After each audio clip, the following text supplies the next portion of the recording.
मध्य प्रदेशच्या मुख्यमंत्री पदाच्या शर्यतीत अखेर कमलनाथांनी बाजी मारली। रात्री उशिरा त्यांच्या नावाची घोषणा करण्यात आली। ज्योतिरादित्य सिंधिया की कमलनाथ असा पेच 2 दिवसांपासून पडला होता। कमलनाथ हे प्रथमच मुख्यमंत्री बनले तर 9 वेळा ते छिंदवाडा मतदारसंघातून लोकसभा जिंकलेले आहेत। वाणिज्य आणि रस्ते वाहतूक मंत्री म्हणूनही त्यांनी काम केले। गेल्या मे महिन्यात त्यांच्याकडे मध्य प्रदेश काँग्रेसच्या प्रदेशाध्यक्षपदाची सूत्र सोपवली गेली होती। मेरा पूरा प्रयास रहेगा कि जो विश्वास पर मध्य प्रदेश की जनता ने रखा है, मैं उस विश्वास का काबिल बना रहूं। काँग्रेसच्या राजस्थानच्या मुख्यमंत्र्यांबाबतचा निर्णय मात्र अजून होतच नाहीये। त्यामुळे अशोक गेहलोत की सचिन पायलट कार्यकर्त्यांमध्ये अस्वस्थता आणि हाणामारी सुरू झालेली आहे। काल राहुल गांधींनी दोन्ही नेत्यांसोबत थेट चर्चा केली। सोनिया आणि प्रियंका सोबतही विचारविनिमय केला, पण निर्णय मात्र अद्यापही झाला नाही। मुख्यमंत्री पदाच्या शर्यतीत गेहलोतांचं पारडं जड होऊ लागल्याने पायलट समर्थकांची अस्वस्थता वाढलेली आहे। काल त्यांनी दौसा आणि कारोलीमध्ये अर्धा तास रास्तारोको आणि तोडफोड केला, तसंच टायर जाळून आपल्या मागण्या रेटण्याचा प्रयत्न केला। पायलट समर्थकांच्या या हिंसाचारानं काँग्रेसबद्दल आता चीड निर्माण होते। 99 पैकी 30 आमदारांनी गेहलोतांना तर 25 आमदारांनी सचिन पायलटांना पसंती दिली। इतर 44 आमदारांचा कौल अजून गुलदस्त्यातच आहे। छत्तीसगडमध्येही काँग्रेसचे 2 नेते मुख्यमंत्री पदाच्या शर्यतीत आहेत। टीएस सिंग देव आणि प्रदेशाध्यक्ष भूपेश बाघेल यांना हायकमांडनं आज दिल्लीत बोलावून घेतलेलं आहे। बाघेल आणि देव यांच्या समर्थकात काल असं बाचाबाची पाहायला मिळाली आणि लोकसभा खासदार तमरध्वज साहू आणि चरणदास महंत या 2 नेत्यांची नावंही डार्क हॉर्स म्हणून सध्या चर्चेत आहेत। तेलंगणामध्ये मात्र सरकार स्थापन होऊन मुख्यमंत्र्यांच्या शपथविधी सुद्धा सुरू झाले आहेत। इतकंच काय, मंत्र्यांचं खातेवाटपही सुरू झालंय। मेहमूद अली यांच्याकडे गृह खात्याचा कारभार देण्यात आलाय। सध्याच्या कोणत्याही राज्यात मुस्लिम व्यक्ती मात्र गृहमंत्रीपदावर अद्याप नाही। कठोर निर्णयासाठी कोणतीही राजकीय किंमत चुकवायला तयार आहोत असं नितीन गडकरींनी म्हटलंय। कृषी क्षेत्रात आणि शेतकऱ्यांच्या समस्या काय आहेत हे मान्य करत गडकरींनी नोटाबंदी, जीएसटी सारखे निर्णय घ्यावेच लागतात असं म्हटलेलं आहे। घोटाळेबाज आणि फरार विजय माल्याची मात्र गडकरींनी धक्कादायक अशी पाठराखण केली। एकदा घोटाळा केला म्हणून कुणाला चोर म्हणू नये अशी अपेक्षा गडकरी महाशयांनी व्यक्त केली। इतकंच काय, सारा देश माल्याला एकेरी बोलत असताना गडकरींसाठी मात्र तो माल्याजी आहे। 3 राज्य गमावल्यानंतर मोदी शहा चांगलेच कामाला लागले। येत्या 16 तारखेला पंतप्रधान नरेंद्र मोदी रायबरेलीच्या दौऱ्यावर जात असून तिथे त्याची तयारीही सुरू झाली। मुख्यमंत्री योगी आदित्यनाथांनी बैठक घेऊन तयारीचा आढावा घेतला। सत्ता मिळाल्यापासून मोदी सरकारनं जाहिरातींवर 5200 कोटी रुपये उधळले। केंद्रीय मंत्री राज्यवर्धन सिंग यांनी काल संसदेत ही माहिती दिली। गेल्या वर्षी 1313 कोटी रुपये आणि यंदा आतापर्यंत 528 कोटी रुपये खर्च केल्याची माहिती त्यांनी सांगितली आहे। सरकारच सार्वभौम आहे आणि सरकार सोबत मतभेद असतील तर रिझर्व्ह बँकेच्या गव्हर्नरनी राजीनामे द्यावेत असं मत अरुण जेटलींनी व्यक्त केलंय। उर्जित पटेल यांच्या राजीनाम्यानंतर त्यांची ही पहिली प्रतिक्रिया आहे। यापूर्वीही असंच होत आलेलं आहे, हेही जेटली यांनी यावेळी पटवून देण्याचा प्रयत्न केलाय। माहिती आयुक्त आणि मुख्य माहिती आयुक्तांच्या नियुक्त्या पारदर्शकपणे करा असे निर्देश सुप्रीम कोर्टाने केंद्र आणि राज्यांना दिलेत। आयुक्त शोधणारी समिती आणि त्यासाठी आलेले अर्ज यांची माहिती वेबसाईटवर टाकण्याचेही आदेश कोर्टाने दिलेत। सीआयसी साठी 65 आणि माहिती आयुक्त पदासाठी 280 अर्ज आल्याची माहिती केंद्राने दिली। कोलकात्यामध्ये तृणमूल काँग्रेसचे आमदार विश्वनाथ दास कारवर हल्ला करून 3घांची हत्या करण्यात आली। त्यांच्या गाडीवर बॉम्ब फेकण्यात आले। अंधाधुंद गोळीबार देखील करण्यात आला। विश्वनाथ दास हे गाडीतून आधीच उतरल्याने त्यांचे प्राण वाचले। निवडणुकांच्या पार्श्वभूमीवर महाराष्ट्र सरकार लष्करातल्या महार रेजिमेंटचा अमृत महोत्सवी स्थापना दिवस साजरा करणार आहे। गेटवे ऑफ इंडियावर या कार्यक्रमाचं आयोजन केलं गेलंय। बेळगावातल्या नानावाडीमध्ये 1 ऑक्टोबर 1941 ला महार रेजिमेंटची स्थापना झाली होती। प्रत्यक्ष स्थापना दिनाच्या 2.5 महिन्यानंतर सरकारला गौरवाची आठवण झाली। केंद्र सरकार आता जमिनीतून होणाऱ्या पाणी उपशावर कर लावणार आहे। उद्योगधंदे, बाटली बंद पाणी पुरवणारे प्रकल्प, खाणकाम यांच्यावर हा कर लावला जाईल। शेती आणि संरक्षण क्षेत्र मात्र यातून वगळण्यात आलंय। गेल्या रविवारी ठार झालेला सर्वात तरुण दहशतवादी साकिब बिलाल यानं 2013च्या हैदर चित्रपटात काम केल्याचं समोर आलंय. विशाल भारद्वाज यांच्या चित्रपटात त्यानं छोटीशी भूमिका करून 1400 रुपये कमवले होते अशी माहिती बिलालच्या काकांनी दिली आहे. हिमाचल प्रदेशात चांगलीच बर्फवृष्टी होते. मनालीमध्ये काल सलग तिसऱ्या दिवशी ही बर्फवृष्टी पाहायला मिळाली. या बर्फवृष्टीमुळे पर्यटक हरखून गेलेत आणि गेल्या वर्षीच्या तुलनेत यंदा जास्त बर्फवृष्टी होते. ही बर्फवृष्टी सफरचंदांसाठी मात्र चांगली असते. जम्मू आणि काश्मीरमध्ये मात्र बर्फवृष्टीने जनजीवन विस्कळीत झालंय.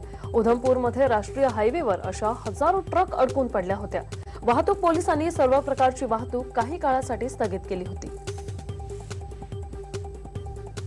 ज्येष्ठ नागरिकांच्या निवृत्तीवेतनात वाढ करण्याचे आदेश सुप्रीम कोर्टाने दिले. सध्या केंद्राकडून 200 आणि राज्याचे 200 असे 400 रुपये वृद्ध नागरिकांना मिळतात. 2007 साली ही योजना लागू झाली तेव्हापासून त्यात वाढ नाही. वृद्धांसाठी प्रत्येक जिल्ह्यात एक वृद्धाश्रम उभारावं असंही आदेश कोर्टाने दिले. धर्मगुरू दलाई लामा यांनी मी भारताचाच पुत्र आहे असं म्हटलेलं आहे. मानसिक आणि शारीरिक दृष्ट्या मी भारतीय आहे असंही ते म्हणाले. माझ्या डोक्यात नालंदांचे विचार आहेत आणि माझं शरीर भारताच्या डाळ चपाती आणि डोशावर वाढलेले आहे असं त्यांनी स्पष्ट केलंय. दिल्लीमध्ये आता शाही लग्नांवर सरकारची नजर राहणार आहे. केजरीवाल सरकार याबाबत लवकरच निर्णय जाहीर करणार असून अशा प्रकारे पैशांच्या उधळपट्टीवर बंधनं येण्याची शक्यता आहे. यामध्ये लग्नाला उपस्थित असणाऱ्या पाहुण्यांच्या संख्येवर तसंच शहरातील इतर मोठ्या समारंभावर आता सरकारचं लक्ष असणार आहे. माजी पंतप्रधान अटल बिहारी वाजपेयींच्या स्मरणार्थ 100 रुपयांचं नाणं बनवलं जाणार आहे. एका बाजूला 100 रुपये असे आकडे आणि दुसऱ्या बाजूला वाजपेयींच्या फोटोसह त्यांचं हिंदी आणि इंग्रजीतून नाव असेल. हे नाणं 35 ग्रॅम वजनाचं असेल. नेपाळमध्ये भारताच्या 200, 500 आणि 2000 रुपयांच्या नोटांवर बंदी घालण्यात येणार आहे. तिथे फक्त नेपाळी 100 रुपये चलनात राहणार आहेत. लोकांनी 100 रुपयांपेक्षा जास्त किमतीच्या भारतीय नोटा बाळगू नये आणि त्या बँकेत जमा कराव्या असं आवाहन सरकारने केलंय. राष्ट्रपती रामनाथ कोविंद सध्या म्यानमारच्या दौऱ्यावर आहेत. काल त्यांनी दोन्ही देशाच्या उद्योगपतींच्या शिष्टमंडळाची बैठक घेतली. म्यानमध्ये शांतता आणि स्थैर्य हे भारताच्या हिताचं आहे असं कोविंद यांनी यावेळी सांगितलंय.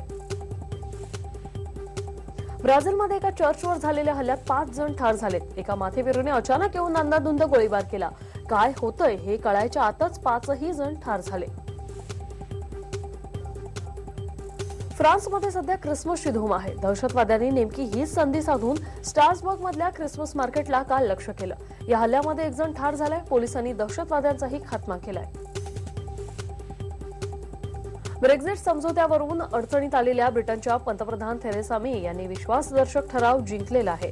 त्यामुळे त्यांना किमान वर्षभर तरी दिलासा मिळाला आहे. हुजूर पक्षाच्या खासदारांनी थेरेसा मे यांच्या विरोधामध्ये अविश्वासाचा ठराव मांडला होता. पुढील सार्वत्रिक निवडणूक 2022 मध्ये होणार असून त्यावेळी आपण पक्षाचं नेतृत्व करणार नाही असं मान्य करून थेरेसा मे यांनी बंडखोर लोकप्रतिनिधींना शांत केलं.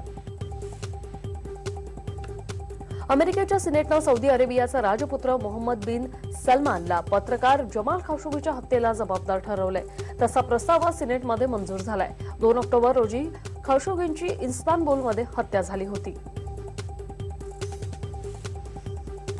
2020ची अमेरिकेच्या अध्यक्षपदाची निवडणूक लढवण्याचा गांभीर्याने विचार करते असं तुलसी गब्बाड या भारतीय वंशाच्या खासदाराने म्हटलंय. अमेरिकेच्या काँग्रेसमध्ये निवडून जाणाऱ्या त्या पहिल्या हिंदू आहेत.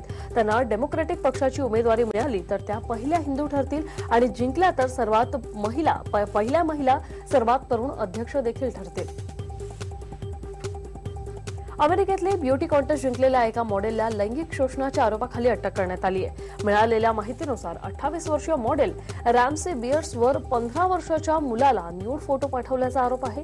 पीडित मुलाच्या मोबाईलमध्ये त्याचा फोटो पालकांना मिळाल्यानंतर हा प्रकार उघडकीस आला. हॉकी वर्ल्ड कपमध्ये भारताचं आव्हान संपुष्टात आलंय. काल नेदरलँड उपांत्यपूर्व फेरीत भारताला 2-1 अशा फरकानं हरवत भारताच्या सेमीफायनल गाठण्याच्या आशा धुळीला मिळवल्यात. हॉकी वर्ल्ड कपमध्ये आज विश्रांतीचा दिवस आहे. उद्या इंग्लंड विरुद्ध बेल्जियम आणि ऑस्ट्रेलिया विरुद्ध नेदरलँड यांच्यात 2 सेमीफायनल होतील. परवा म्हणजे 16 डिसेंबरला फायनल मॅच आणि 3ऱ्या-4थ्या जागेसाठी लढत होईल. पाकिस्ताननं भारताविरुद्ध चालवलेल्या खटल्याची 15 कोटी रुपयांची कायदेशीर फी द्यावी अशी मागणी भारताने केली. भारत पाकिस्तानात येत नाही म्हणून पाकिस्तानने भारताकडे भरपाई मागितली होती, पण आयसीसीने ती फेटाळून लावली. पाकने हा खटला उगाचच दाखल केला म्हणत आता भारताने 15 कोटींची भरपाई मागितली. सोनम, दीपिका, प्रियंका आणि ईशा अंबानीच्या लग्नानंतर आता आणखी एका सेलिब्रिटीचं 16 तारखेला लग्न होतंय. ही सेलिब्रिटी आहे सायना नेहवाल. बॅडमिंटनपटू परुपल्ली कश्यप सोबत परवा 16 डिसेंबरला हे लग्न पार पडतंय आणि कश्यप यांच्या घरी लग्नाची विधी सुद्धा सुरू झाली. न्यूझीलंड आणि श्रीलंका यांच्यातल्या पहिल्या टेस्टला उद्यापासून सुरुवात होते. न्यूझीलंडने पाकिस्तानला 2-1 हरवत आशिया खंडात पहिली मालिका जिंकली आहे. लंकेमध्येही त्यांनी असा पराक्रम करण्याची संधी या 2 टेस्ट मॅचच्या सिरीजमध्ये आहे. या सिरीज नंतर 3 वनडे आणि 1 T20 मॅचही खेळली जाणार आहे. बॉलिवूड अभिनेत्री सोनाक्षी सिन्हा अमेझॉनवरून ऑनलाईन हेडफोन्स मागवले होते. मात्र तिने मागवलेल्या हेडफोन्सच्या पार्सलमध्ये लोखंडी नळाचा तुकडा निघाल्याने तिला ऑनलाईनचा फटका बसलाय.